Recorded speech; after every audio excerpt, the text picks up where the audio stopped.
Well, let's go to Intel, guys, and let's see where we've been. Now, we usually get a lot of information between Thursday and Tuesday, and today is no exception. We've got some information over the weekend and even realized that Sunday, for the first time, Redemption Center staff, full staffs, went in for a 2 hour Zoom call. And that was interesting because they were able to see the new rates on all the currencies hit the screens and come up, and they could watch them actually come in and change values and go up and so on as they do. That was on Sunday, 2 days ago.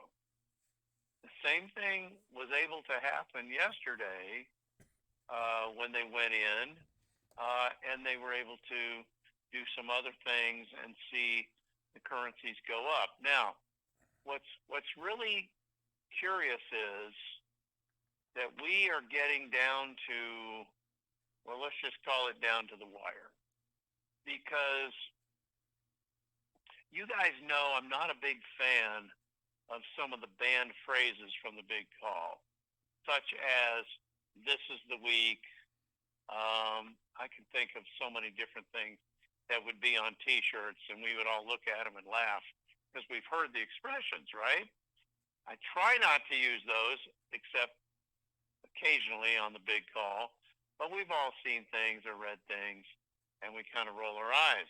All right, well, what we were getting, you guys remember I'm not a fan of the concept of the back wall, right?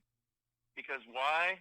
The back wall for us has been moved back. It didn't occur. And then it got, oh, here's the back wall again. Okay, now, and then boom, we went through that back wall. And that's happened several times. I can't count how many. Probably, I'm thinking a few times anyway, 2 or 3 times anyway. And it's kind of like the analogy of the goalposts keep getting pushed back.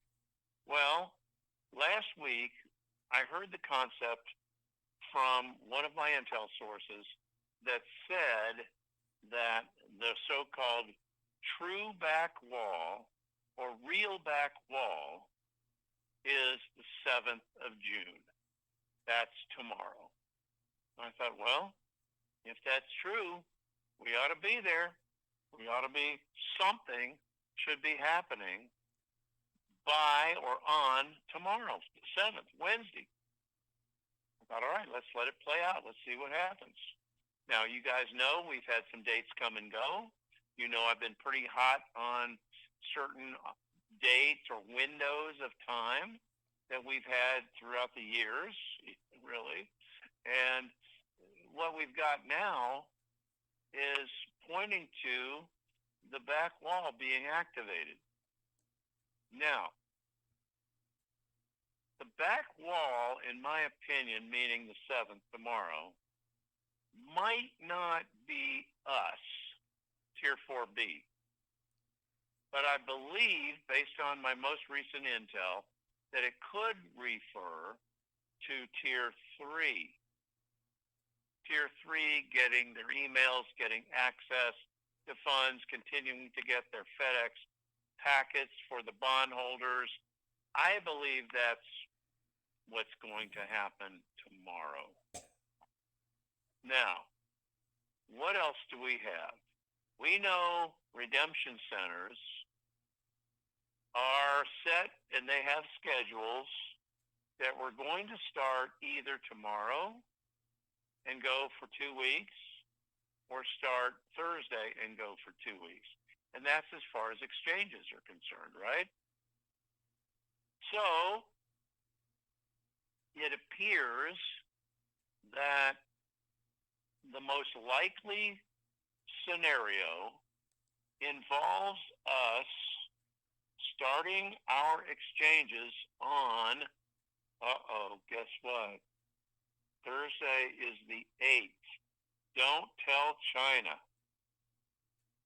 Of course they know it's the 8th. Is that a possible appeasement to China and the Chinese elders to start exchanges on the 8th, which happens to be Thursday? ?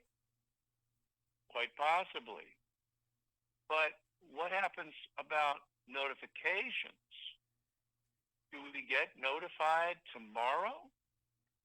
Or is it more possible that we wake up to emails on Thursday morning? I think both are possible, but I'll tell you why I'm leaning toward waking up to emails on the morning of the 8th. Because we have heard that the new or latest new rate coming out of Iraq will be posted in the morning, Thursday, Iraq time. Well, let's say with a 7-hour difference between Iraq and the East Coast of the U.S., let's say between Baghdad and the U.S., that would mean, let's say it came out at 7 in the morning in Iraq. Well, that would be midnight tomorrow night. So I'm thinking, as a result, we might get notified after that occurs, which could be overnight tomorrow night or into Thursday morning.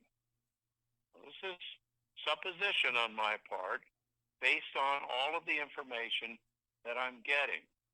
Some sources are saying we get notified tomorrow afternoon, set appointments and exchange on Thursday. I would be cool with that. The other two sources, and now three, are saying that we would get notified early Thursday morning and start exchanges on Thursday. Now, remember, what can I not do?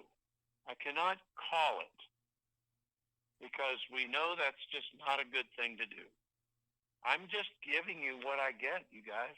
I'm just putting out the intel to you that I'm getting. It's a pass-through situation. I'm not trying to create it. I'm not modifying it. I'm analyzing it, and I'm trying to make it available to the listeners of the big call. So, this is extremely good news, I think, and I think we're going to see some action happen in the next 2 days for us. I'm excited about that. You guys know I was interrupted twice on the big call tonight with information. So I would say I'm very excited about the possibility of this going. Now, amount of time for us from 35 minutes to 40 minutes to get everything done. And that includes at the very end getting your own Q phone, which, by the way, is only on Android format. It's an Android Q phone. And you'll be able to get that and a certificate for a laptop, almost any kind of laptop, up to $1,000 that you can use at 8 different retail locations. So you get a certificate that you can turn in and get that. And that's cool. But the actual Q phones they have in the redemption centers to give to you when you go through the process. Kind of a nice parting gift. And those Q phones are satellite phones. They use the Starlink satellite system. That's what they run on. So it's like having a sat phone that'll work all over the globe from anywhere. That's pretty cool. It could be in the jungles of the Amazon, and the thing will work fine, So you don't have to rely on cell towers. That's pretty cool. So they'll give us the phone. I don't know how much, if it's free to use or not free to use, but they'll probably be tied to some kind of carrier. We'll see. I have no idea how much it costs other than the phone itself is free. Okay? So check that out when you go to the Redemption Center. We'll be setting our appointments using regional call centers, and then you'll get connected or routed to the Redemption Center that your zip code indicates is close to where you work or where you live or whatever, and you'll be able to set that up and talk to a live person if you're a Zim holder. You're not holding Zim. You've got other currencies that might set you up an appointment using the computer and not talking to a person. We'll see how that works. But they'll have an opportunity for you to indicate. You don't tell them how much you have of any currency. They would just want to know. Probably there's a code you key in for Zim and a code for dinar and a code for dong, Vietnamese dong, and a code for rupiah, et cetera, et cetera. You'll figure that out and work that through, and set your appointment. So this is very exciting, and I'm looking forward to this kicking off, this week, and then we'll see what happens after that.